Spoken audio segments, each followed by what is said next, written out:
Hard truth. If your solution to burnout and performance is to hire tougher people, you may end up accidentally hiring for pain tolerance, but not the resilience that you need. So, what do I mean by that? Well, pain tolerance is at its core our capacity to manage stress, endure things that are hard over time, push through, and maybe even overcome some overload and dysfunction. It's really focused on just being exposed to something, not that we're going to conquer it, make anything better, or drive results long term, which we're ultimately focused on with leaders and our teams, right? So it could mean things like just staying silent when we see a problem. It could mean that we've just normalized unreasonable demands until we can't take it anymore and we flee. It could mean just powering through simply, but instead of identifying, hey, this obstacle, this challenge is a recurring pattern, and how can I tackle it? How can I get the support that I need? On the flip side, resilience has a lot of the different things that we're seeking that can help us in a multitude of different ways in an organization, with our culture, in the service industry, and beyond, really, in any industry. So it might mean and show up as things like agency. So asking, hey, can I make these decisions? Maybe saying, instead of saying yes to everything, directing resources, asking to be involved in strategizing or building a plan, or seeking clarity from someone, which sometimes places demands on maybe if I'm the person they're reporting to, that I have to work with them to build that strategy to deliver that clarity. It means maybe asking for help at times, seeking resources, calling out when I have a constraint that maybe my leadership hasn't seen. And it's also very, context dependent. If we're talking about someone leading a team, what works in one situation isn't necessarily going to work in another or with a different group of people. So resilient leaders are ones that can evolve and recognize when there's something in a situation that's going to require a little different course of action than what happened in another situation. So all of that, coming together, how we can clearly see pain tolerance means just surviving, whereas resilience means making things better, keeping that eye laser focus on the North Star instead of just, pushing through. So, how might we make the mistake of hiring, promoting, encouraging pain tolerance instead of that resilience that we're seeking? So it could be that we conflate not quitting with good performance. So if we're making decisions like, let's say I have to assign someone a shift or a project, and I'm just, thinking I might favor someone who just didn't quit, just doesn't ask questions, just, goes about things, instead of maybe thinking, oh, this person, ask them difficult questions. Maybe they'll bring this project forward, or I should consider them for this role. They We maybe ask behavioral questions that center on, again, that endurance piece, instead of discernment, instead of judgment, instead of, making sure the team is set up for success long term. We think about just maybe the person that showed up uh it's snowing right now, during the snowstorm, during the hurricane, which is definitely needed and a key piece, but we're not maybe looking at those behaviors and someone that could be nurtured so that they could be that strategic leader that builds systems and teams that thrive and get things done long term.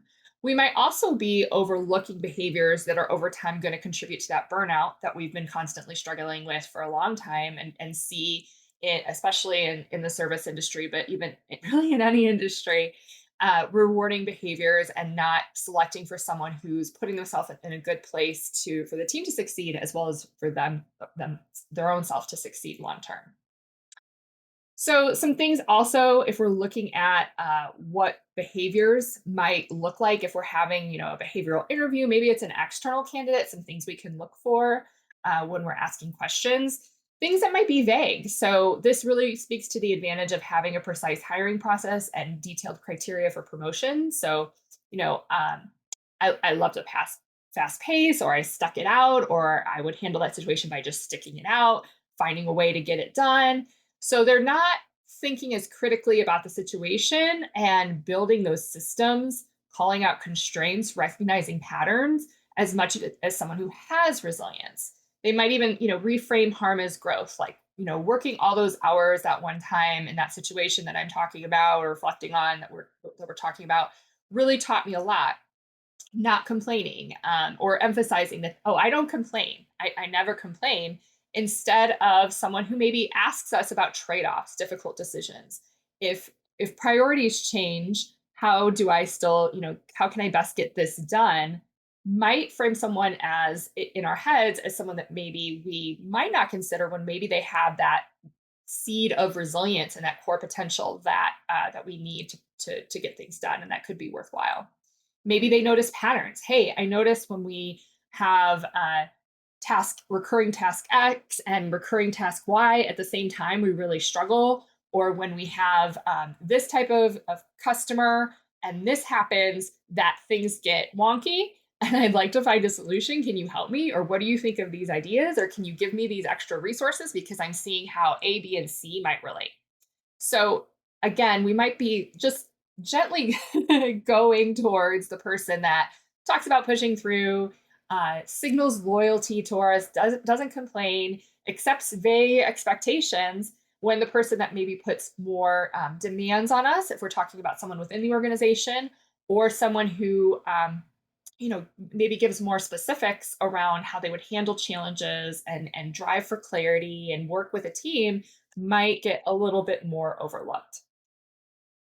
So, if your hiring process weeds out maybe difficult incumbents when they shouldn't be, we might be avoiding or just not going with the candidates that could make our systems better, that could really drive core results. So, pain tolerance can often look like positivity, it can look like loyalty, whereas resilience can look like a drive for clarity, for boundaries, seeking out information, curiosity that may again put additional challenges or demands on others in the team and their leaders, but over time drives us forward. So this is both a concern for maybe individual contributors. If we're looking at our individual contributor team, we might be more, are we looking towards those quietly loyal, non-asking questions people? Or are we going to the people that really drive us to be better and build stronger systems and environments? So, some solutions, some things to think about. First of all, uh, starting with the competencies, making sure that we're rigorously assessing for excellence within the competencies that are required by our culture and by the job. Asking about how systems were built, especially if we're talking about leadership roles or more experienced, key, influential individual contributor roles. How, not just how they survived adversity, or just tell me something. We don't want behavioral interview questions. We just tell me about a horrible experience that you survived. But how did something challenging happen? How did you make it better? And how did you drive results? And doing that, of course, consistently across our internal or our external candidates. And then assessments and other tools that it's our passion for building really seek to understand how that situational leadership is deployed. So how people work uniquely in a specific situation, or uh, adjust their strengths and deploy their strengths differently in unique situations to manage the demands of working with a team. Emotional labor, for example, the stress of service work or working hands on with others over time. Do they have the tools in their toolbox to manage those demands? Problem solving capacity, drive for clarity, drive for communication. Those are all things that assessments, whether that's a system that's deployed through your hiring process and automated, or something that you do one on one with your candidates, those are all tools that can really strengthen and broaden and build your strength to be able to build resilience within your teams as we grow in individual contributors and leaders and employees, but also to be able to select the best people when we don't have all of that knowledge about how they can thrive and perform in their potential within the organization. So please subscribe to our channel, engage with our content that we've shared, and look forward to coming back again for another Hard Truths.